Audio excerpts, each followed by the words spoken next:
Alright, I'm going through the next 7 tools of the tools palette today. If you didn't see the first video, you can find it at businesstechstop.com under the Photoshop topics, or you can go to Business Tech Stop YouTube channel /users/Business Tech Stop. You can get to it. You can find the video there.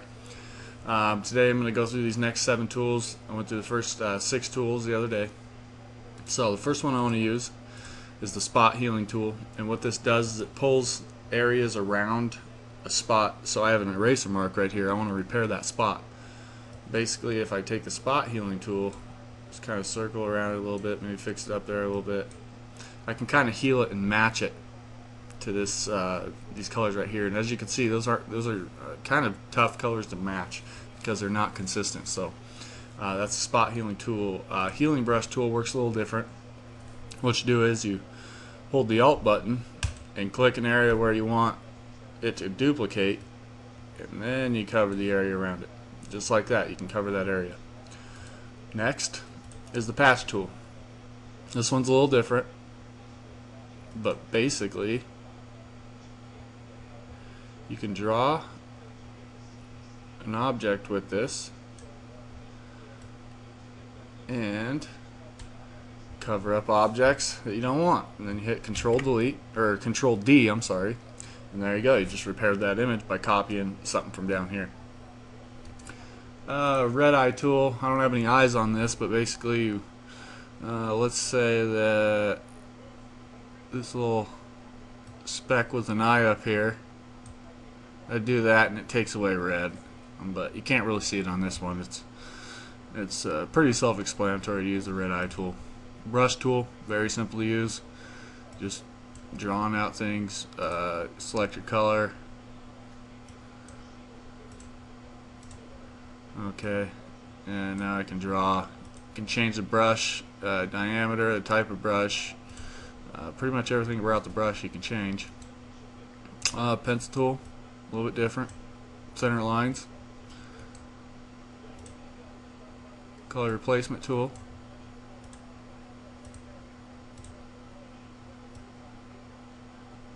Just pick your color, draw over it, replace the color.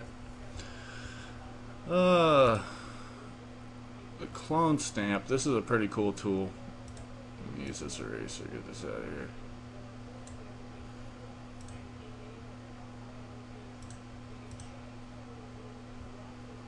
Sorry, just 1 second. Clear this out. Make it look nice and neat again. Alright. The clone stamp tool. Basically, you hold Alt, select an area you want to clone stamp, and then just by holding the button and drawing again, you can redraw the image. Okay, now say I wanted to leave out like Greenland and stuff like that. Okay, say I wanted Africa to be right next to North America. Click, hit Alt, or hold Alt and click, and as you can see, now it starts drawing the bottom part. So you can leave out images. Say you had a grassy field and there was a sign in the middle of it, and you wanted to leave out the sign. You go to the left side of the sign and the right side of the sign to copy those, but you'd leave out the sign. It's pretty self-explanatory, pretty easy to use. With the pattern stamp tool, you can do it, but as you can see, this time it draws a pattern. A little different. If you're specifying your own patterns, it might work a little bit better. But that's that. Clear all this out. Alright. History brush tool. Okay. Now with this one, it's a little different to use. Okay. Let me erase something here. See how I just erase that, and then I can come to the history brush tool and just go over it again. It redoes it basically. Let me show you again. I'll show you on this one. Take the history brush tool. There you go. No more mistake. Alright. The art history brush, it's a little different. tougher to use.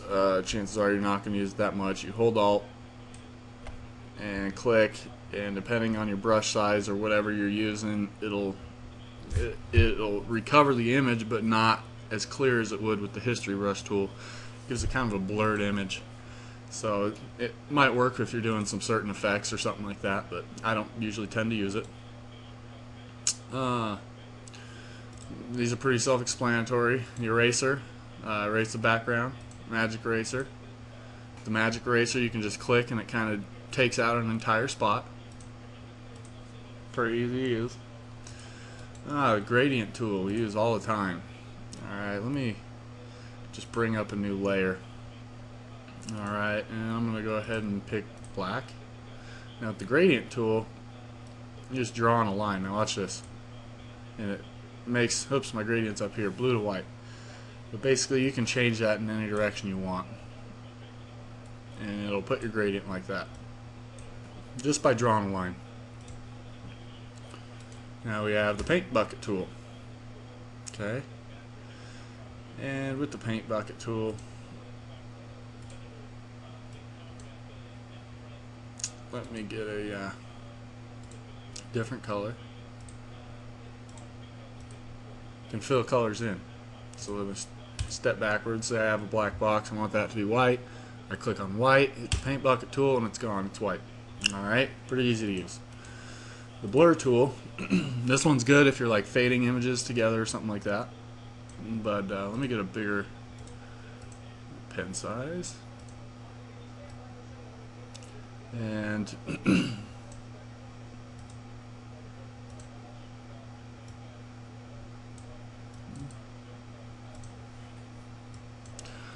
let's go up to about 30.